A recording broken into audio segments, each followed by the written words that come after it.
another episode of It Is What It Is. Finally got a name. So that's the name of my segment on the 954 show. It is what it is. Today's subject is going to be part of a multi-part subject.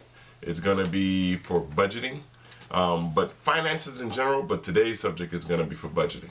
So the budgeting part I felt like was very important because a lot of people don't know how to budget. You know, every year people are always telling you how they broke, and they're always broke around the same time of year. Like, everybody's broke right now until they get their taxes. Then after their taxes, they go buy cars and do stupid things, and they're broke again around December, November time. They've got a little bit of money they get, they spend on Christmas. Like, it's a whole big cycle of things. So that's why this finance thing is a very, very big topic. And today I'm just going to talk about budgeting, because before you can fix anything with your finances, you have to fix your finances. All right. So we're going to go off a yearly budget, in a sense, breaking everything down on a yearly basis so that way you can understand it. All right, so let's just get into it real quick. All right, this is going off for a person who makes an average of $25,000 a year, which is probably most Americans in America. If you make $25,000 a year and you pay $600 a month rent, now that is not very realistic in South Florida. I'm just trying to get a nationwide variable, whatever the case would be. Cost of living is much higher in Florida. But a $600 a month rent, you're paying $7,200 a year, which will leave you with a balance of $17,800. Now, you got to eat. So if you spent $80 a week, which another thing is really not realistic in South Florida, but $80 a week on food, you're spending at least $4,160 on just eating, all right, for the year, which leaves you with a balance of $13,640, all right? Now, you have your light bill, which is approximately like $90 a month. That would be $1,080 for the year, which leaves you with a balance of $12,560, okay? You have your cell phone. $50 a month for your cell phone. It ends up being $600 a year, which leaves you with a balance of $11,960. Then you have your cable bill. Most people have it. $80 a month. That's most likely because people are on a promotion with Comcast or whoever your cable provider. And that's going to cost you $960 a year. All right? Which leaves you with a balance of $11,000. Now, you got to go to work. You got a car. You got gas. You got to put $50 a week in gas in your car. That's like $2,600 a year. With that being said, now your balance is at $8,400 for the year. Okay?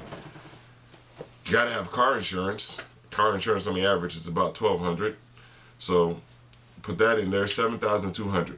Now, you have your tax, your Social Security, your FICA, and all that other stuff. I just gave a roundabout number, but trust me, it is higher than the number I'm giving here.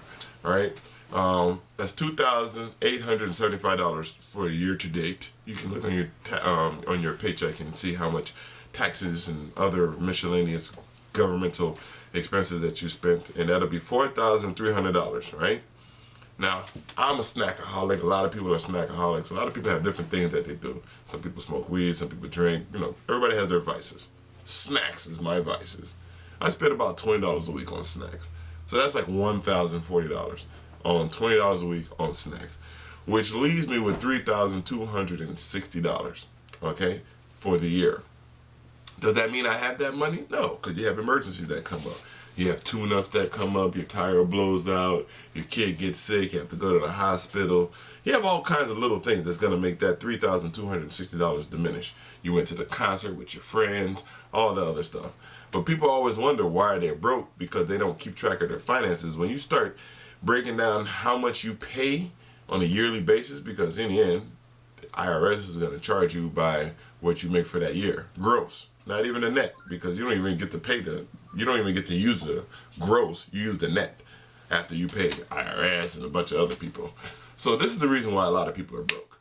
So I just wanted to start off with that point, with the budgeting, because your perspective on your budgeting is going to affect your outcome of what you see later on. All right. So as far as budget is concerned, that's on a yearly basis. Now you can do it on a quarterly statement or semi-annual, however you want to work it out, depends on how you receive your money. But either way you look at it, you have to break down what your bills are, how much you're paying out, and you have to keep track of how much you're bringing in. Because how much you're bringing in is like water. Water, bring more water in, put less water out. All right? So it's your boy Shiloh saying peace out. 954 show on the budgeting. Next, we're going to talk about money.